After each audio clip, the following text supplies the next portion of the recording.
쪽에 있습니다. 디모데전서 3장 8절에서 13절까지 말씀입니다. 8절에서 13절까지 말씀 교독해서 읽도록 하겠습니다. 이와 같이 집사들도 정중하고 일구이연을 하지 아니하고 술에 임박히지 아니하고 더러운 일을 탐하지 아니하고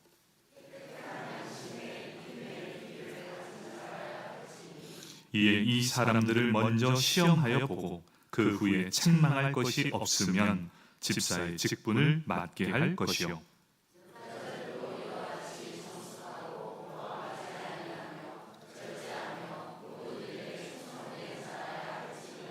집사들은 한 아내의 남편이 되어 자녀와 자기 집을 잘 다스리는 자일지니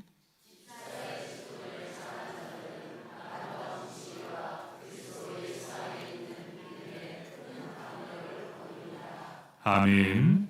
성가대에 찬양이 있겠습니다.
아멘. 우리의 찬양을 받으실 하나님께 박수로 영광 올려드리겠습니다. 감사합니다. 이제 2주 만에 완벽하게 적응한 것 같습니다. 동선도 꼬이지 않았고 찬양도 참 멋졌습니다. 우리 다시 한번 격려의 박수하겠습니다. 감사합니다. 우리 함께 디모데전서 3장 8절에서 13절까지 말씀을 읽었습니다. 하나님의 일꾼을 세우다라는 제목을 가지고 함께 은혜를 나누도록 하겠습니다. 우리 말씀을 듣기 전 옆 사람 바라보며 이렇게 인사하겠습니다. 하나님의 좋은 일꾼이 되시길 바랍니다.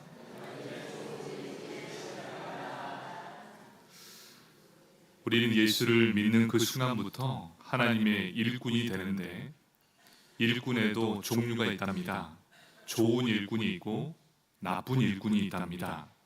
그런데 오늘 이 말씀은 우리가 인사했던 것처럼 하나님의 좋은 일꾼이 되기를 원한다. 하나님의 좋은 일꾼은 과연 어떤 일꾼입니까? 하나님을 기쁘시게 하는 자가 바로 하나님의 좋은 일꾼이다.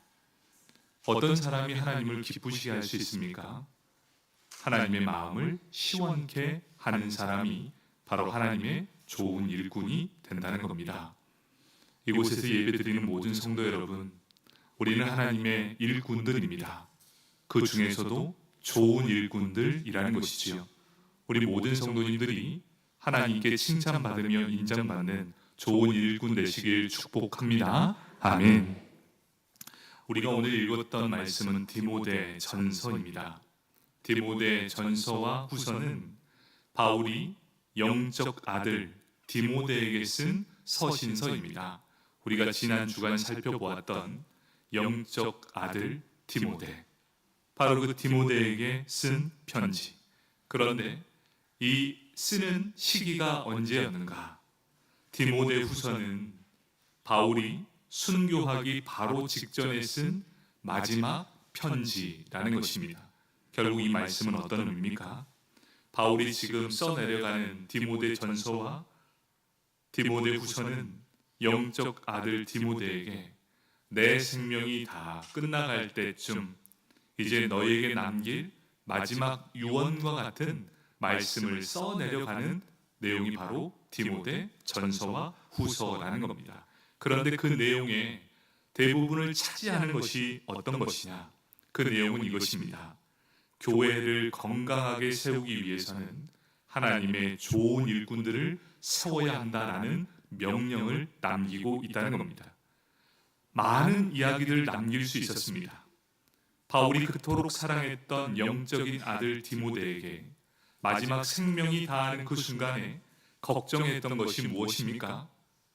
하나님의 나라와 주의 교회를 든든하고 건강하게 세워져야 하는데 그를 위해 네가 꼭 해야 되는 일이 있다. 그것은 무엇인가? 하나님의 좋은 일꾼을 세워야 이 교회가 든든하고 건강하게 세워질 수 있다. 그러니 너는 앞으로 내가 없는 이 땅에서 하나님의 나라를 위해 주님의 좋은 일꾼들을 세워라라고 기록하는 내용이 바로 디모데 전서 오늘 읽었던 말씀입니다. 오늘 우리는 예배 후에 우리 교회의 중직자를 세우는 공동회를 갖게 됩니다. 그저 사람을 세우는 것이 아닙니다. 명예를 갖기 위한 명예의 직을 세운 것이 아닙니다. 우리는 우리 인제 장로교회의 영적인 기둥을 세우는 중요한 일을 하려고 합니다. 건강한 교회를 세우기 위해 하나님의 좋은 일꾼들을 세우는 과정이 바로 공동의회라는 겁니다. 그렇기 때문에 안수 집사님 그리고 권사님들을 세우는데 분명한 기준이 있어야 함을 보여주고 있습니다. 우리 교회는 단회를 통해 그 기준을 명확하게 정했습니다. 첫 번째는 예배 생활입니다. 주일 성수와 수요 예배를 그 기준점으로 잡았습니다. 예배가 삶이 되는 사람, 바로 그 첫 번째가 예배 생활이었습니다. 두 번째는 헌금 생활이었습니다. 11조와 헌금 생활. 내가 억지로 드리는 것이 아니라 내 삶의 신앙의 고백으로 드리는 모든 헌금, 바로 그것을 우리는 기본으로 삼았습니다. 그리고 세 번째는 주의 교회를 위해 헌신하고 섬기는 그 기준을 잡았습니다. 그리고 네 번째는 나이를 기준으로 잡았습니다. 모든 기준은 뒤에 보시면 우리 게시판에 그대로 붙어 있다는 겁니다. 그래서 당연히 모든 것들을 종합해서 합당한 기준으로 후보를 추천하게 되었습니다. 그렇다면 이것은 우리 교회의 기준이었습니다. 성경적 기준은 어떠한 모습을 가지고 있는가? 디모데전서 3장은 1절부터 7절까지의 감독에 대한 기준을 보여주고 있습니다. 여기서 감독이란 장로 직분을 의미하고 있습니다. 장로는 이런 사람을 세워야 한다, 분명한 기준을 성경에서 말씀해 주고 있습니다. 거기에 이어서 계속되는 본문이 8절에서 13절까지 말씀, 너희가 만약 교회에 집사의 직분을 세우고자 하면 이 기준으로 세워야 한다라는 것을 분명하게 말씀의 기준점으로 삼아주고 있다는 겁니다. 그렇다면 이 첫 번째 살펴볼 말씀이 집사의 자격에 대한 부분입니다. 여기에서 집사는 안수 집사님을 의미합니다. 그런데 여기에서 조금 더 포괄적인 넓은 의미로 보면 이렇습니다. 권사님들도 이 안에 포함되어 있고 집사의 직분을 가진 사람도 이 모든 자격에 포함되어 있음을 보여주고 있습니다. 집사라고 이야기했습니다. 안수 집사님을 포함하지만 거기에는 권사님과 집사님들의 모든 모습, 결국 이 집사의 직분, 이 자격은 어떤 의미인가? 성도로서 기본기를 갖추어져 있어야만 집사의 직분을 받을 수 있다라는 것을 말씀해 주고 있습니다. 기본기가 너에게는 있는가? 그것을 보여주는 것이 자격이라는 겁니다. 집사는 어떤 직분이며 어떤 자격을 요구하는지를 분명하게 보여주는 말씀이라는 것이지요. 본문은 집사 직분에 대한 하나님의 기준을 분명하게 보여주고 있습니다. 교회는 그 머리가 예수님이십니다. 예수님께서 교회를 다스려 나아가기 위해 필요한 것이 무엇입니까? 바로 직분자들을 세워 굳건하게 세워져 가고 있다는 겁니다. 그렇기에 장로를 세웁니다. 그리고 집사를 세웁니다. 장로와 집사는 항존직이라고 합니다. 이 항존직을 선출합니다. 그로 섬기는 자들로 만들게 된다는 겁니다. 그러면 여기에서 우리가 한 가지 살펴야 될 것이 있습니다.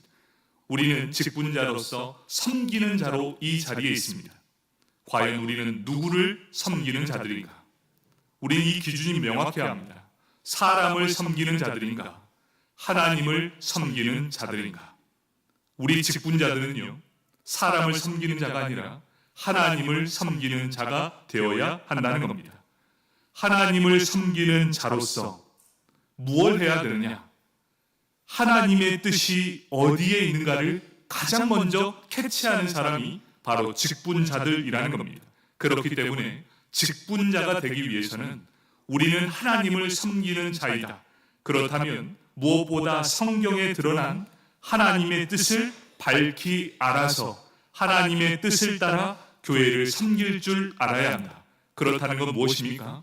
직분으로 세워지기 전에 하나님이 어떠하신 분이고 하나님이 어떠한 일을 기뻐하시고 하나님은 이 땅에 무언 일을 했는가, 그것을 깨달아 아는 사람은 성경을 읽습니다. 그리고 그 성경의 뜻에 따라 사람을 사랑하라, 이웃을 섬기라, 그 말씀에 순종함으로 이웃을 사랑하는 것이고 섬기는 겁니다. 이제 분명히 알아야 합니다. 우리는 누구를 섬기는 사람들입니까? 하나님을 섬기는 사람이다. 그런데 그 성경을 보니 하나님을 사랑하고 이웃을 사랑하라라는 말씀이 기록되어 있고, 사람을 사랑하되 더욱 낮은 자의 위치로 나아가 그들을 섬기라라는 그 말씀에 의지하여 사람을 섬기는 것을 보여주고 있다는 겁니다. 사랑하는 성도 여러분, 저와 여러분은 하나님을 섬기는 사람입니다. 그렇다는 것은 하나님의 말씀을 가까이 하는 사람들이다. 그렇다면 우리에게 필요한 건 무엇입니까? 직분을 가지고 있다. 내가 집사 이상의 직분을 가지고 있다면 적어도 성경을 읽는 사람이 되어야 한다. 여러분 꼭 성경 읽으시길 축복합니다. 목소리가 좀 작네요. 여러분, 성경은 반드시 읽어야 합니다. 왜 그러냐? 하나님의 뜻이 거기에 있기 때문이지요.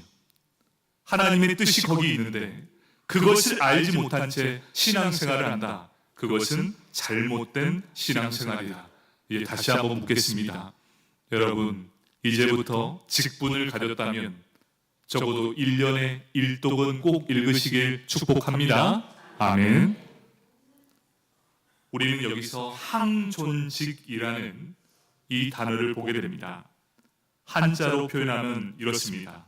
한 번 안수를 받고 임직을 받으면 본인이 사직하거나 면직되지 않는 한 직분이 종신토록 계속되어진다. 이것이 항존직입니다.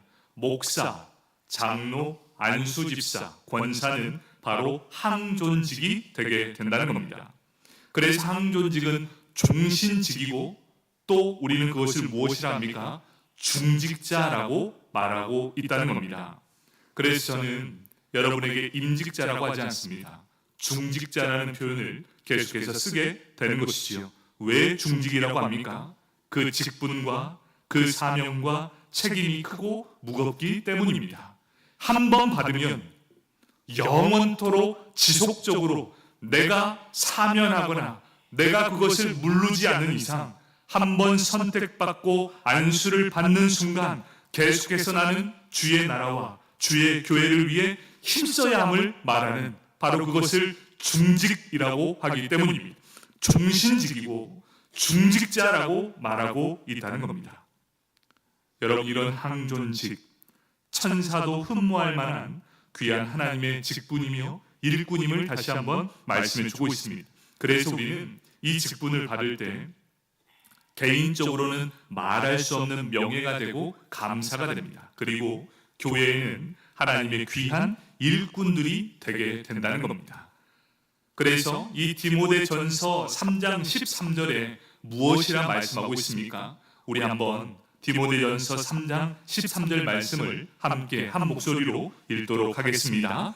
집사의 직분을 잘한 자들은 아름다운 지위와 그리스도 예수 안에 있는 믿음의 큰 담력을 얻으니라. 아멘.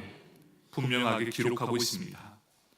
중직자로서 그 직분과 사명과 책임을 잘 감당하는 자에게는 그 직분이 아름다운 면류관이 될 것이다.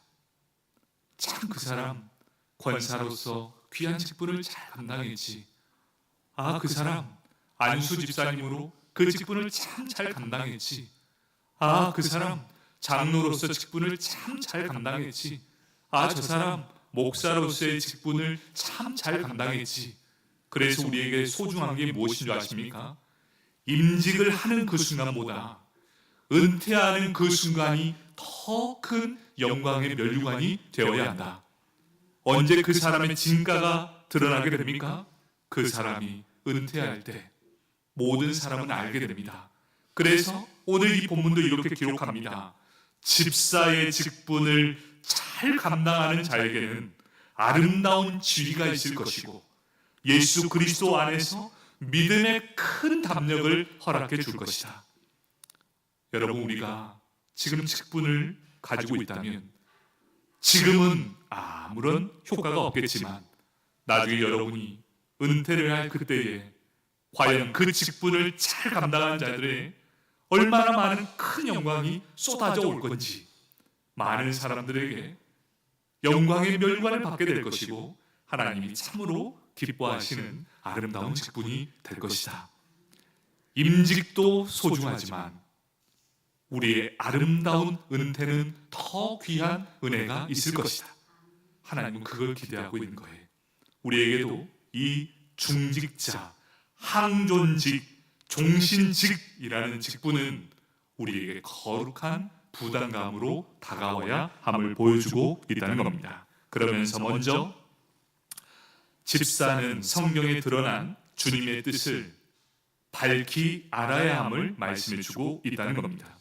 하나님 말씀을 알지 못하면 교회를 바르게 섬길 수 없다는 것이 분명합니다. 왜 그렇습니까? 직분자가 감당해야 하는 일은 누구의 일을 대신해서 감당하느냐? 하나님의 일을 대신해서 감당하는 사람들이기 때문입니다. 기준이 명확하지 않으니 내가 뭘 해야 되는지 알 수 없다. 그렇다면 우리의 중직, 직분자들이 감당해야 하는 일은 주님께서 주님의 일을 우리에게 대신해서 맡고 섬기는 자가 되어야 된다. 그러면 주님의 일이 무엇인가를 분명하게 알아야 한다. 그 첫 번째로 말씀을 전하는 자는 어떻게 해야 되느냐? 주님을 대신해서, 예수님을 대신해서 하나님의 말씀을 전하고 가르치는 자가 바로 목사여야 한다.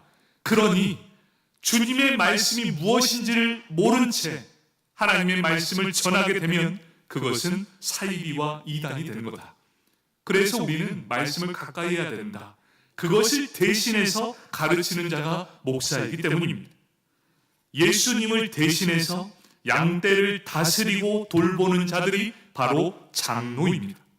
그렇다면 하나님은 어떻게 이 땅에 오셔서 모든 사람들을 살펴보았는가?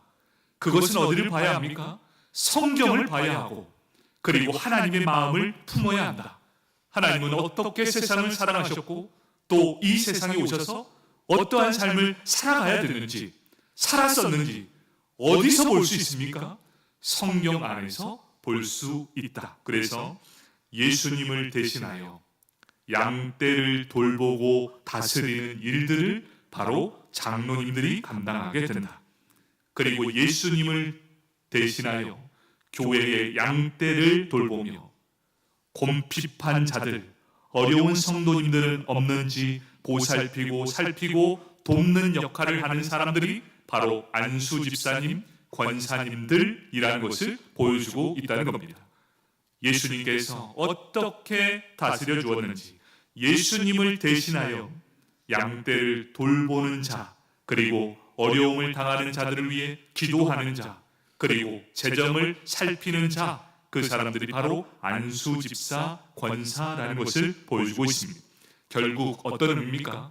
중직자는 목사와 장로와 집사와 권사는 자신의 뜻을 펼치는 직분이 아닙니다. 그러면 누구의 뜻을 펼쳐야 하는가? 하나님의 뜻을 우리가 대신해서 펼치는 사람이어야 한다. 그렇다면 가장 먼저 해야 되는 것이 무엇입니까? 직분을 가진 자들에게 필요한 것은 철저한 자기 부인을 요구하고 있다는 겁니다.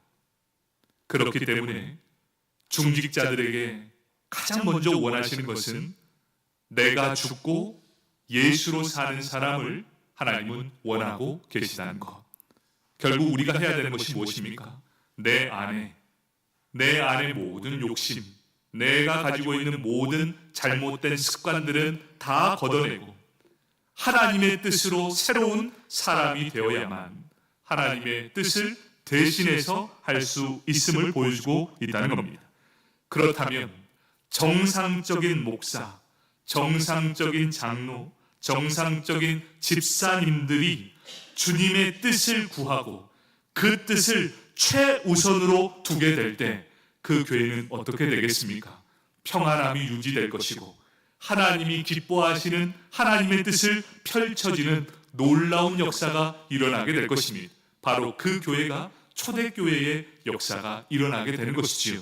바로 이런 교회가 된다면 얼마나 기쁨이 넘쳐나는 교회가 될 거가, 바로 목사도 모든 중직자분들도 하나님의 뜻을 알아 하나님의 뜻을 대신해서 기쁨으로 살아낸다면 그 교회는 더할 나위 없이 든든하고 거룩하며 하나님이 기뻐 받으시는 교회가 되게 될 것입니다. 우리 이제 장로교회가 바로 그런 교회가 되길 축복합니다. 아멘. 그런데 만약 자기 뜻을 내세우기 시작할 때 교회는 분쟁이 일어나게 될 것이다. 중직자가 중심을 딱 잡고 있는 교회면 절대로 교회를 흔들 자가 없습니다. 절대로 흔들 수가 없다. 그런데 만약에 그들 중에 누구 한 사람이라도 자신의 뜻을 이루기 위해 자신의 목소리를 내기 시작한다면 분쟁이 떠나지 않게 될 것이고 모든 평안함은 깨어지게 될 것이다. 집사는 헬라어로 디아코노스라고 말하고 있습니다. 하인이나 종, 일꾼 또는 섬기는 자라는 의미가 있습니다. 이 단어는 복음서에도 많이 등장하지만 교회의 직분으로 명시적으로 쓰인 것은 오늘 본문에서입니다. 한마디로 집사의 직분은 섬기는 직분입니다. 누구를 섬기는 직분입니까? 하나님을 섬기는 직분이고, 하나님의 말씀이 어떠한 것인지를 깨닫는 사람은 바로 사람도 하나님의 마음으로 섬길 수 있게 된다는 것, 이걸 알아야 제대로 섬길 수 있다는 것을 보여주고 있다는 겁니다. 초대교회에서 7 집사님들이 등장하게 됩니다. 초대교회 초창기에는 모든 일들을 사도들만이 감당하고 있었다는 것이지요. 그런데 교회가 양쪽으로 성장하며 되면서 집사님들의 필요성이 커지게 됩니다. 그때 한 사건이 발생하게 됩니다. 히브리파 과부와 헬라파 과부 사이에 구제받는 일에 갈등이 일어나게 됩니다. 자꾸만 히브리파 과부들이 구제 대상에서 빠지게 되는 일들이 있게 되었습니다. 그때 이 일을 통해서 초대교회에 큰 분란이 이루어지게 됩니다. 그래서 사도들은 갑작스럽게 모임을 갖습니다. 우리가 이 일을 다 감당할 수 없으니 섬길 자를 세워 그들로 하여금 이 일을 감당하게 합시다. 그렇게 되면서 그때 집사님들을 세우게 됩니다. 그 후 복음이 널리 전파되고 교회가 설립되면서 이제는 그 집사의 직분을 세분화하기 시작합니다. 그래서 장로와 집사와 안수 집사로 이 직분을 나누어 세워지게 되게 된다는 겁니다. 결국 어떻게 됩니까? 말씀과 기도에 전념하는 목양하는 사도들의 직무가 장로에게 주어지게 되게 됩니다. 이것을 다시 장로들을 두 부류로 나눌 수 있습니다. 가르치는 장로인 목사님의 말씀 사역, 그리고 다스리는 장로의 목양 사역으로 그 사역을 분리하게 되게 되는 것이지요. 이런 배경에서 디모데전서 5장 17절을 이해할 수 있게 됩니다. 디모데전서 5장 17절 말씀. 잘 다스리는 장로들은 배나 존경할 자로 알되 말씀과 가르침에 수고하는 이들에게는 더욱 그리할 것이니라. 이렇게 말씀하고 있습니다. 잘 다스리는 장로들은 배나 존경할 자로 알되 말씀을 선포하고 가르치며 수고하는 이들에게는 더욱 그리할 것이다. 이렇게 말씀하고 있습니다. 그래서 성도님들이 목사님을 존중하는 이유는 그 목사님이 좋아서가 아니라 말씀을 맡은 자로 하나님의 말씀에 순종함으로 나아가기 때문에 여러분들이 저를 인정해 주는 것과 마찬가지입니다. 그래서 결국 우리는 누구를 섬겨야 하는가? 하나님을 섬겨야 하고, 하나님을 섬긴다는 것은 하나님의 말씀을 정확하게 알고 내가 왜 그들을 섬겨야 하는지를 알게 된다면 흔들림이 없게 됩니다. 그렇지 않고 사람을 보며 섬기니 그 사람이 자꾸 다른 모습을 보게 됩니다. 실망하는 모습을 보게 되면서 우리의 섬김이 끊어지게 되게 된다는 것이죠. 하지만 하나님의 말씀이 기준이 된다면 우리는 절대로 흔들리지 않게 된다는 겁니다. 집사의 직분, 초대 예루살렘 교회에 7 집사님들이 했던 일들을 이제 우리가 감당하게 되는 것이지요.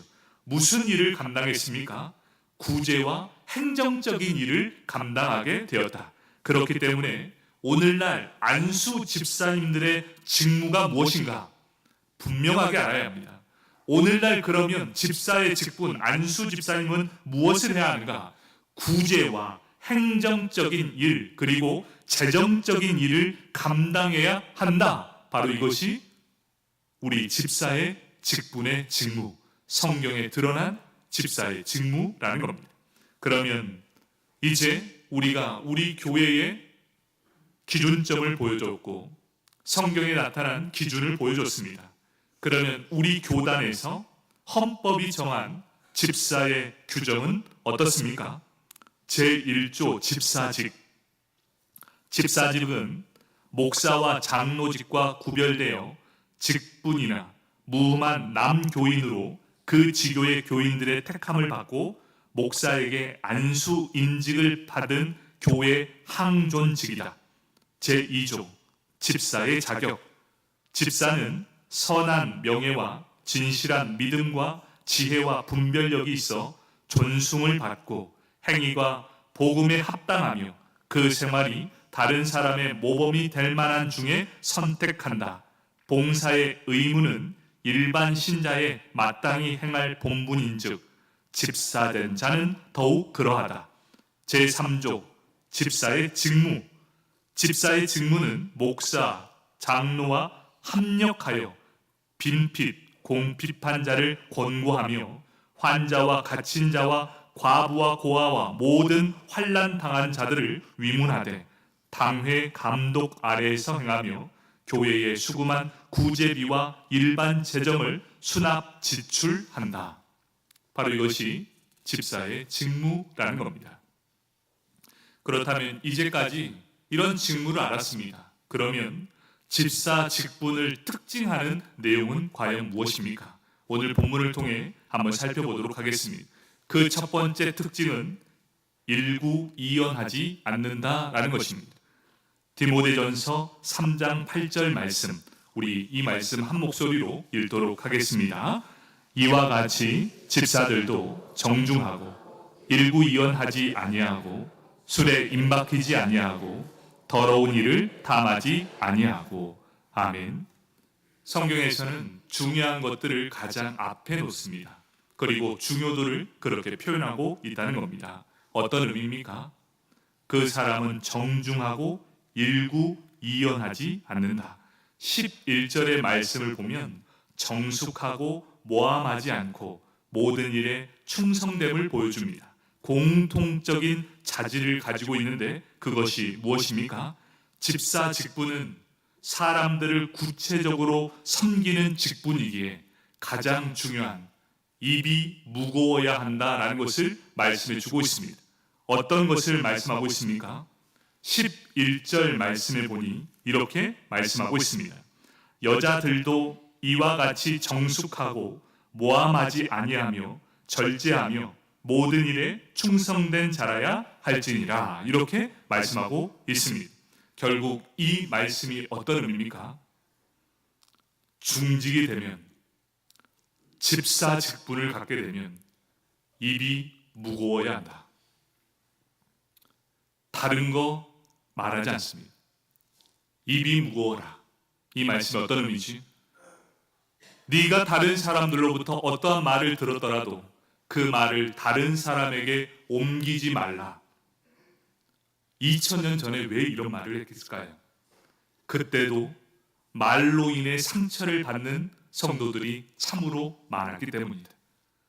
여러분이 중직자로서 중심을 딱 잡고 어떠한 사람들에 대한 시기와 질투와 또 어떤 사람의 비방의 말을 딱 들었을 때 그것을 딱 그 자리에서 멈춰 세우면 더 이상 소문은 퍼지지 않게 될 것이다. 그러면 교회가 얼마나 평안하게 될까요? 그래서 이렇게 말합니다. 말을 옮기거나 일구이연하지 않고 모함을 피해 간다면 교회가 건강하고 행복한 교회로 이루어지게 될 것이다. 언제 교회가 무너지는가? 교회는 말로 무너지게 될 것입니다. 어느 순간 나에게 이런 말이 딱 왔을 때 입술을 딱 가리고 그 자리에서 아무 말을 옮기지 않고 그곳에서 끝낸다면 모든 일들은 그대로 이루어지게 될 것이다. 우리 사랑하는 성도 여러분, 우리 이제 장로교회는 입술이 무거운 성도님들 다 되길 축복합니다. 이렇게 모든 성도님들이 딱 이 모든 상황에 굳건하게 지켜내면 어찌 교회가 무너지게 될까요? 교회는 상처를 받는 곳이고 사람들이 모이는 곳이기 때문에 수많은 말들이 난무하게 될 것이다. 왜 그렇게 남을 흉보는 걸 너무나 기뻐하는지 뒷담화라고까지 합니다. 참으로 많은 일들이 있지만 우리 중직자분들이 딱 그 자리에 서서 말은 듣되 옮기지 않을 그러함으로 교회가 든든히 세워져 가길 축복합니다. 아멘. 바로 이 정숙하다, 이 말은 존경받을 만하다, 경건하다라는 의미입니다. 결국 집사의 직분에 해당하는 이 자격은 무엇인가? 경건함. 그런데 이 경건함은 어디서 비롯되는가? 입술을 닫을 때 그 경건함이 드러나게 될 것이다. 힘들고 어려운 상황 속에서도 묵묵히 기도함으로 입술을 닫고 말을 옮기지 않으며 일구이연하지 않는 그 사람에게 경건함이라는 꼬리표가 있게 될 것이다. 여러분이 다 경건한 성도님들 되기를 축복합니다. 아멘. 두 번째는 깨끗한 양심의 믿음의 비밀을 가진 자들이라고 말씀합니다. 디모데전서 3장 9절 말씀입니다. 깨끗한 양심의 믿음의 비밀을 가진 자여야 할지니 이렇게 말씀합니다. 믿음 이꼴 양심이라고 되어 있습니다. 이 말씀이 어떤 의미입니까? 믿음이 있다 하면서 양심이 불량한 사람은 믿음이 없는 자다 이렇게 말씀하고 있습니다. 결국 어떤 의미입니까?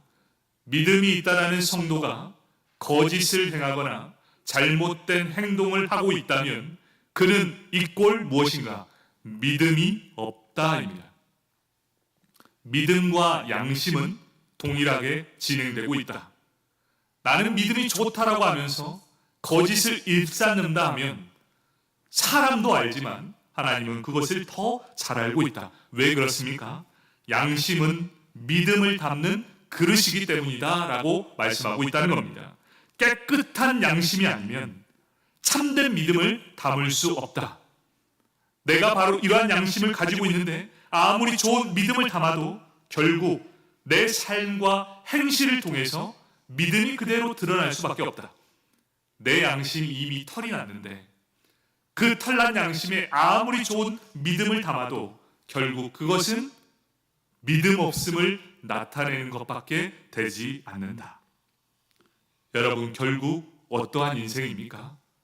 내가 경건함의 삶을 통해 내 믿음을 세상 가운데 드러내는 경건함이 없다면 결국 그 믿음은 죽은 믿음이다.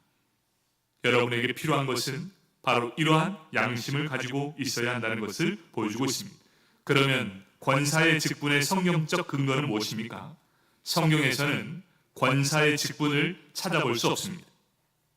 그럼에도 불구하고 우리가 권사를 세워야 하는 이유는 무엇입니까?